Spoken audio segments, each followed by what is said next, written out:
ये आकाशवाणी लखनऊ है। इलाकाई खबरें दीबा हाशमी से। उत्तर प्रदेश के चीफ इलेक्शन अफसर नवदीप रिणवा ने बताया कि लोकसभा आम इंतखाब 2024 की वोटर लिस्ट में रजिस्टर्ड सभी राय दहिंदगान को वोटर की पर्ची जारी की जाएगी। इस पर्ची के आगे के हिस्से पर वोटर लिस्ट में भाग संख्या और नाम, सीरियल नंबर, पोलिंग स्टेशन का नाम, वोटिंग की तारीख, QR कोड का जिक्र होगा। इसी पर्ची के पीछे के हिस्से पर पोलिंग स्टेशन का नक्शा, BLO का नाम, BLO का कॉन्टैक्ट नंबर, वोट करने के लिए कमीशन के जरिए मुकर्रर इख्तियारी दस्तावेज का जिक्र और दीगर खुसूसी अहकाम दर्ज होंगे।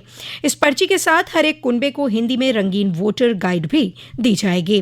उन्होंने बताया कि हिंदुस्तान इलेक्शन कमीशन के अहकाम के मुताबिक ये पर्ची नामजदगी की आखिरी तारीख से शुरू करते हुए वोटिंग की तारीख से 5 दिन कबल तक सभी राय दहिंदगान को मुहैया कराई जाएगी। इलेक्शन कमीशन लोकसभा इंतखाब की तैयारियां कर रहा है। आज़ादाना और गैर जानिबदाराना इलेक्शन के लिए कमीशन ने 2100 सुपरवाइजर की टीम तैनात की है। ये सुपरवाइजर पूरे मुल्क में जिला इलेक्शन अफसरान और रिटर्निंग ऑफिसरों पर निगरानी रखेंगे। होली के त्यौहार और अवामी तातील के मद्देनजर लोकसभा इंतखाब के पहले मरहले की 8 सीटों के लिए आज और कल पर्चे नामजदगी दाखिल नहीं किए जाएंगे। अवामी तातील की वजह से इन सीटों पर कल भी पर्चे नामजदगी दाखिल नहीं किए जा सके।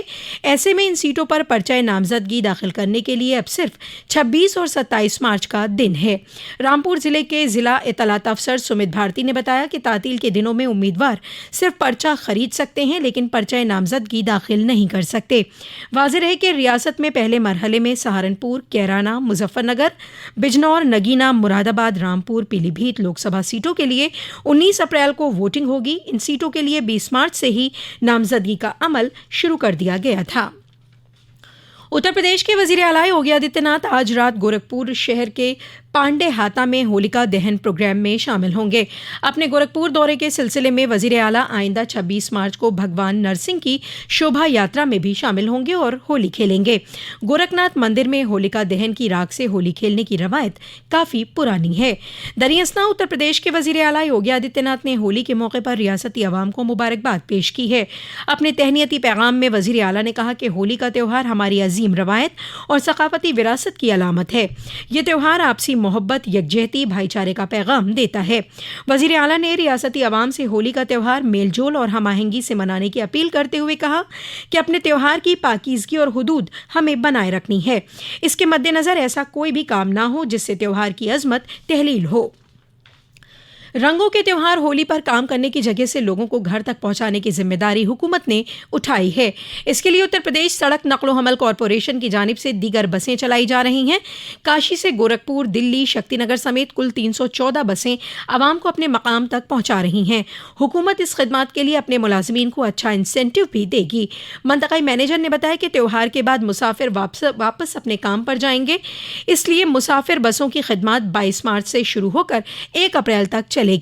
160 दीगर बसें होली के मद्देनजर आवाम की खिदमत के लिए चलाई जाएंगी।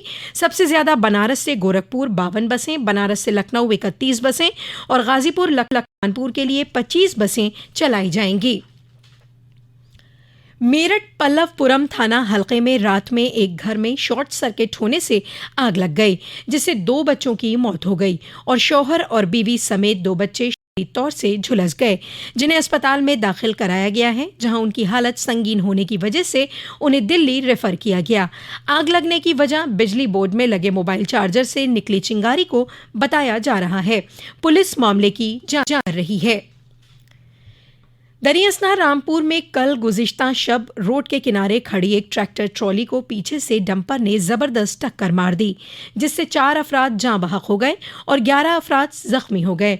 यह हादसा उस वक्त पेश आया जब ज़िला बरेली की ट्रैक्टर ट्रॉली में 20 अफराद रामपुर में किसी प्रोग्राम में शामिल होने के बाद वापस अपने घर हल्दी खुर्द थाना मीरगंज जा रहे थे।